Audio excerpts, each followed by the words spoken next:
जय सिया राम।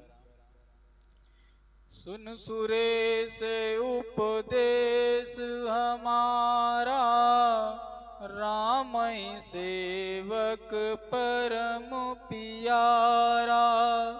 मानत सुख सेवक सेवकाई, सेवक बैर बैरु अधिकाई। देवराज हमारा उपदेश सुनो। देवराज इंद्र से बृहस्पति जी कहते हैं कि सबसे उलझना, लेकिन कभी राम भक्त से मत उलझना, क्योंकि श्री राम जी को अपने प्रति किया गया कोई भी राग रोष दोष पाप पुण्य गुण कुछ भी वे नहीं ग्रहण करते, वे सम हैं। लेकिन अपने भक्त के प्रति किया गया कोई भी अगर बैर है तो वे उस बैर को सबसे बड़ा बैर मानते हैं। कर्म प्रधान विश्व करी राखा, जो जस करई तो तस फल चाखा। उन्होंने संसार को कर्म प्रधान करके रखा है। जो जैसा कर्म करता है वैसा ही फल उसको भोगना पड़ता है। अगर आप सत्कर्म करोगे तो आपके पुण्य बढ़ेंगे, अगर आप दुष्कर्म करोगे तो आपके पाप बढ़ेंगे। जितने आप सत्कर्म करोगे उतने ही सुखों में आपके वृद्धि होगी, यानी पुण्य में वृद्धि होगी। पुण्य ही आपको आर्थिक रूप से, मानसिक रूप से, शारीरिक रूप से स्वस्थ बनाते हैं। और पाप का जो बढ़ोतरी है वो आपको क्षणिक सुख देता है, लेकिन माइनस रैंकिंग होती है वो। जैसे किसी को झूठ बोल दिया, उस समय तो तत्काल तुमको लगेगा कि कष्टों से हम बच गए, लेकिन आपको उस पाप का पुण्य दंड भी मिलेगा और आप पुण्य भी क्षीण हो जाएंगे आपके। देखा होगा जब भगवान के अवतार होने लगते हैं, कथाओं में श्रवण करते हैं, सुनते रहो। जब भगवान के अवतार होते हैं और उस पापी को मृत्यु दंड मिलने वाला होता है, तो उस समय प्राकृतिक घटनाएं कुछ तेजी से पाप करवा लेती हैं कि जल्दी से जो इसके सदकर्म है वो खत्म हो, तो जल्दी से भगवान इसको दंड दें। जैसे आराम से सबको कष्ट दे रहा था, मार रहा था, पीट रहा था, पूरा अत्याचार कंस किए हुए था, और जब भगवान का अवतार होने का नंबर आया तो इसने थोड़े अच्छे कार्य भी करने लगा। बहन की, भले वो अपनी बहन थी लेकिन बहन की पालकी लेके जा रहा था, लेकिन देखा देवताओं ने ये ढोंग कर रहा है, इतना दुष्ट है, दिखा रहा है कि मैं अपने बहन को पालकी, तो आकाशवाणी होगी। जिस बहन को, बहन की डोली अपने कंधे पे लिए जा रहा है ना दुष्ट, इसका 8वां पुत्र तेरी मृत्यु का कारण बनेगा।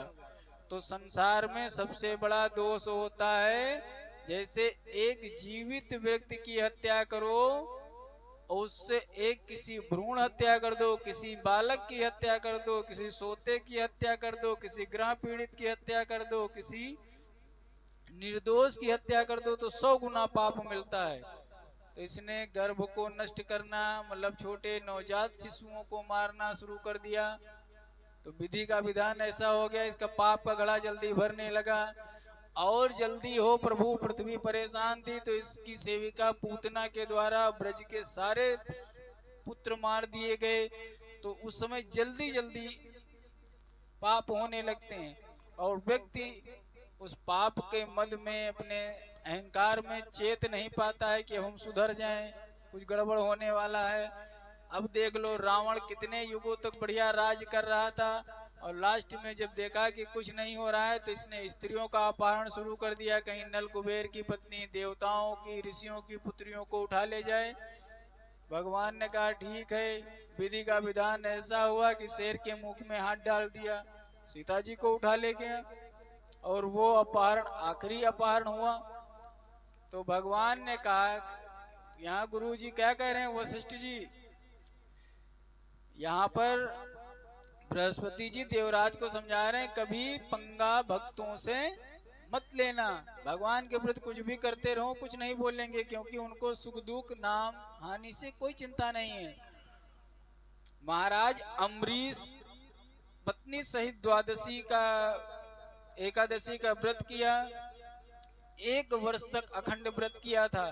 व्रत की समाप्ति पर ब्राह्मणों को भोजन कराने हो तत्पर हुए। उसी समय दुर्वासा ऋषि आ गए और महाराज ने भोजन की प्रार्थना की। तो कहे ठीक है, भोजन तैयार करवाओ, व्यवस्था करो, मैं स्नान करते आता हूँ। और स्नान आदि करने चले गए तो हो गया विलंब। अम्बरीश महाराज ने ब्राह्मणों से पूछा कि द्वादशी रहते अगर पारायण न किया गया तो दोनों ही दोष हैं, और ब्राह्मणों को भोजन कराए बगैर अगर भोजन कर लो तो दोनों दोष हैं। तो बोले कोई उपाय बताइए। अम्बरीश जी ने विद्वानों से पूछा कि अगर द्वादशी रहते पारायण न करें तब भी दोष है, अगर ब्राह्मणों से पहले भोजन कर लें तब भी दोष है। तो बोले अम्बसा केवले नाथ करिष्ये व्रत पारणम। श्रीमद् भागवत का श्लोक है। महाराज पुराणों में आया है कि जल लेना भोजन है भी और जल लेना भोजन नहीं भी है।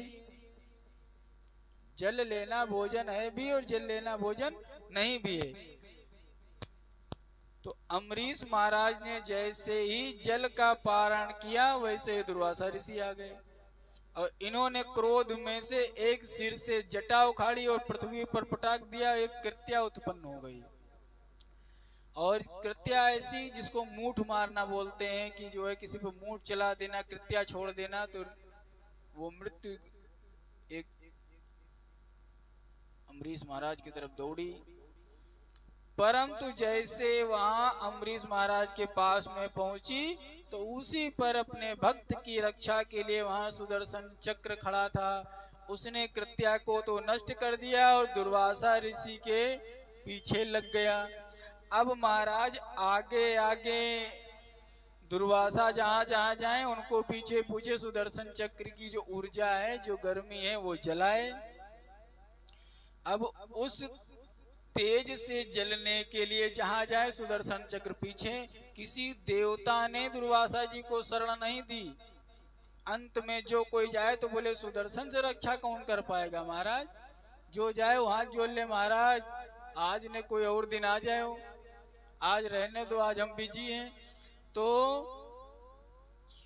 सुदर्शन चक्र से पीछा छुड़वाने के लिए स्वयं भगवान की शरण में त्राहि माम शरणम गता, भगवान से कहने लगे मेरी रक्षा करो प्रभु, मेरी रक्षा करो। भगवान बोले अहम भक्तम पराधीनो, मैं भक्तों के बस में हूँ। अब मैंने कुछ नहीं किया, ये जो चक्र है ये भक्त की रक्षा के लिए है। अब आप भक्त के पास ही चले जाओ और तुमको ये चक्र छोड़ देगा।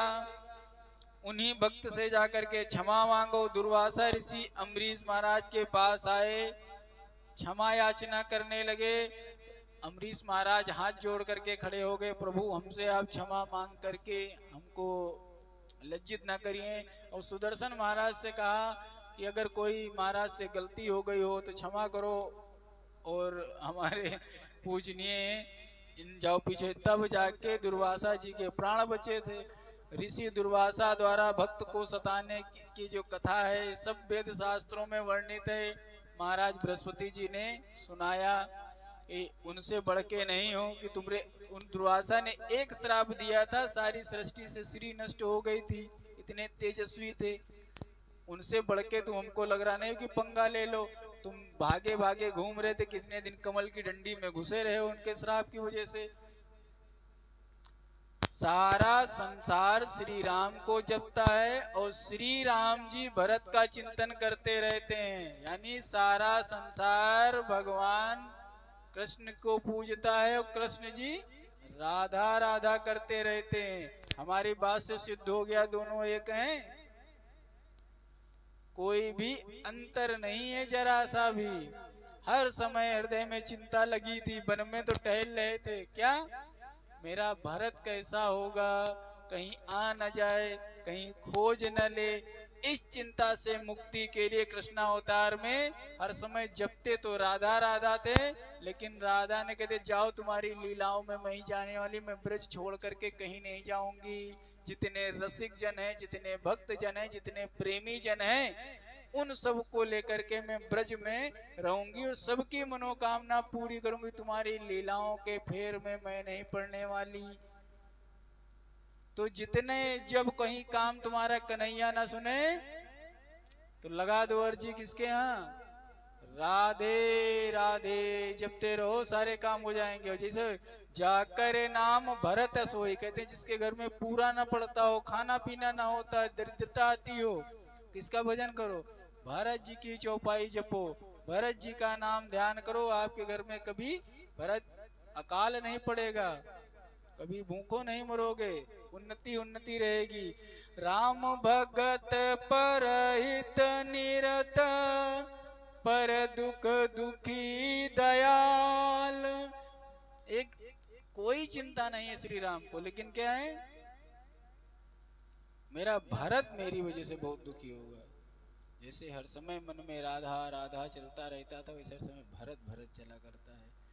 सभी लोग सोचे इनको कौन टेंशन का है, चिंतन करते हैं, तो वो भरत का चिंतन करते थे।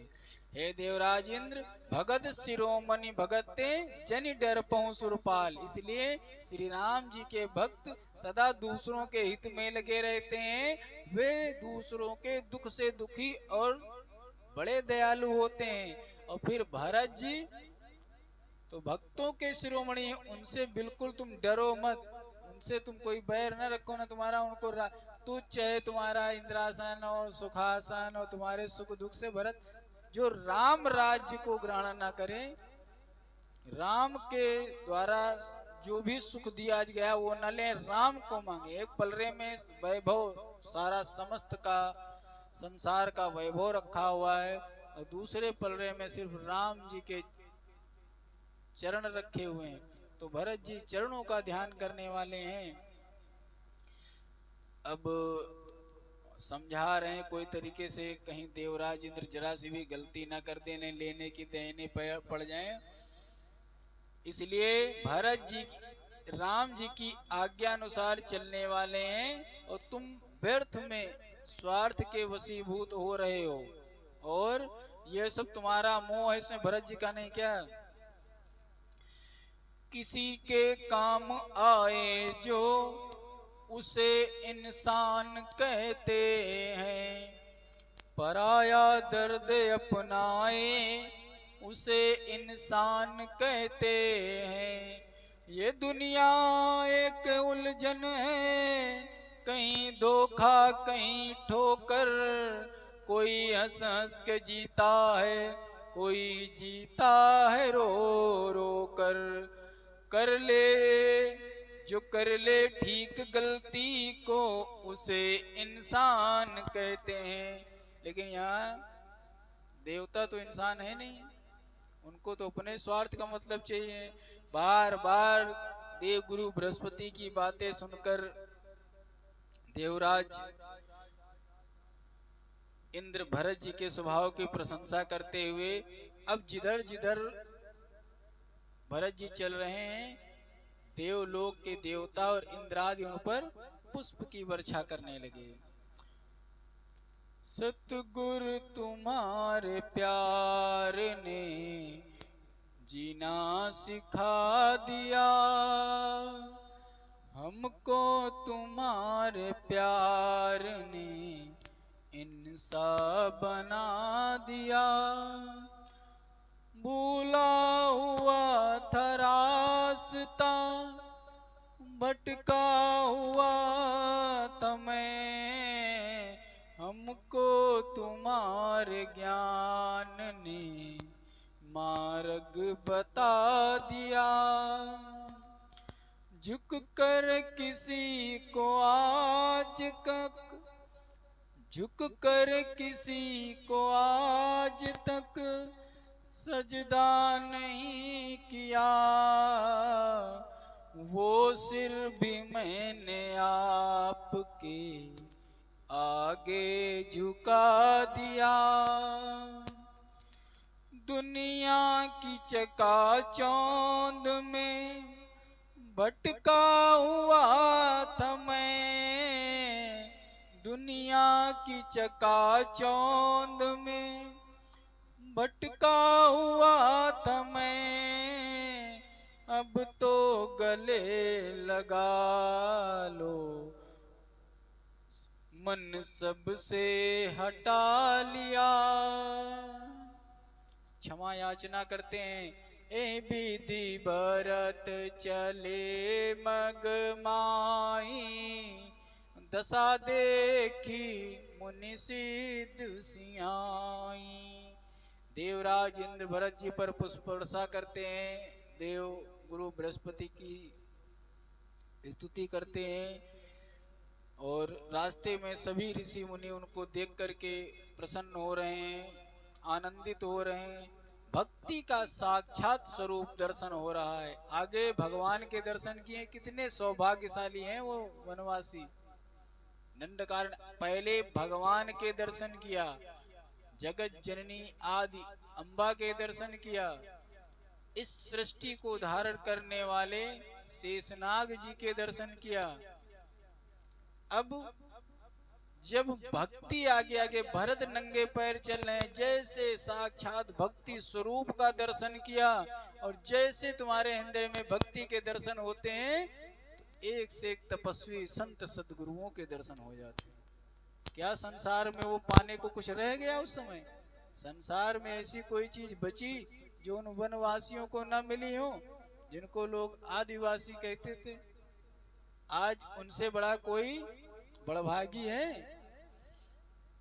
जमुन तीर तीन, जमुन तीर दिन करी बासु, ओ भयो समय सम सबहि सुबासु। प्रात पार भय एक खेवा, तो से राम सखा की सेवा। चले नाई नदी सिर नाई, साथ निषाद नाथ दो भाई। आगे मुनि बर बान पाछे, राज समाज जाई सब पाछे। तई पाछे दो बंधु पया दे, भूषण बसन बेस सुठी सादे। बोलिए सियावर रामचंद्र की जय। श्री रामचंद्र जी के सखा निषाद राज स्नान आदि सब करके आगे आगे चल रहे हैं। अच्छी अच्छी सवारियां, मुनि श्रेष्ठ, पीछे राज समाज, उनके साथ में सारे घोड़े हाथी आदि, भरत जी के साथ सेवक मित्र मंत्री मंडल पुत्र आदि सब लोग पूरे। जहां जहां श्री राम जी ने निवास किया था, विश्राम किया था, उन स्थलों को नमस्कार। रास्ते में जितने गांव नगर स्त्री पुरुष जो भी हैं, ग्रह कार्य को छोड़ करके रूप सौंदर्य को देखकर अपना जन्म फल आनंदित हो रहे हैं कि आज हमारा जन्म सफल हो गया। गांव की स्त्रियां कह रही हैं, हे सखी, क्या ये राम लक्ष्मण हैं? जो भी गए थे उनकी सेना वेना आ गई, उन्हीं के बिल्कुल प्रतिरूप लग रहे हैं। लेकिन कुछ कह रही नहीं, ये उन्हीं के समान है। भेषु न सो सखी सिया न संगा, क्योंकि अगर राम लक्ष्मण होते तो इनके साथ में सिया जी होती। सिया नहीं है ये, साथ में सीता मैया नहीं तो ये राम लक्ष्मण नहीं है, आगे अन्य चली चतुरंगा ना। ये भेष तो उनका है ना, साथ में सीता जी हैं, इनके आगे चतुरंगिनी सेना चल रही है और इनके मुख पर प्रसन्नता नहीं है, खेद है। सीता राम चाहे वन में रहे चाहे जंगल में, कोई खेद नहीं नजर आ रहा है। तो एक भक्ति, अच्छा भक्ति के मुख पर खेद क्यों है? वही बोला भक्ति है, भक्ति स्वरूप है भरत जी। भक्ति के मुख पर, जिस भक्ति से प्रभु दूर हो जाए तो वो भक्ति खेद मनाती है, अफसोस मनाती है। तो आज अपने प्रभु के खोज में भक्ति जा रही हो, कितना भी वैभव साथ में हो, लेकिन वो भक्ति पूरी नहीं होती। भक्ति वैभव से नहीं पूरी, क्या कमी है? चतुरंगिनी सेना है, राजऋषि, माता, राजपाट, हाथी घोड़े, क्या कमी है? लेकिन भक्ति तभी पूरी होती है कब? जब प्रभु मिल जाते हैं। प्रभु के इसलिए दीन बंधु दीनानाथ मेरी सुध लीजिए, चाकरी को चाव नहीं, खेती को उपाव नहीं, चोर दोष जान मोहि कोई न पता दीजिए। भाई नहीं, बंधु नहीं, कुटुंब कबीला नहीं, ऐसी कोई नेक नाही, जासो जाय कहिए। बोलिए सियावर रामचंद्र की जय। भरत जी के स्वरूप को देखकर रास्ते में रहने वालों के भाग्य खुल गए। सीताराम।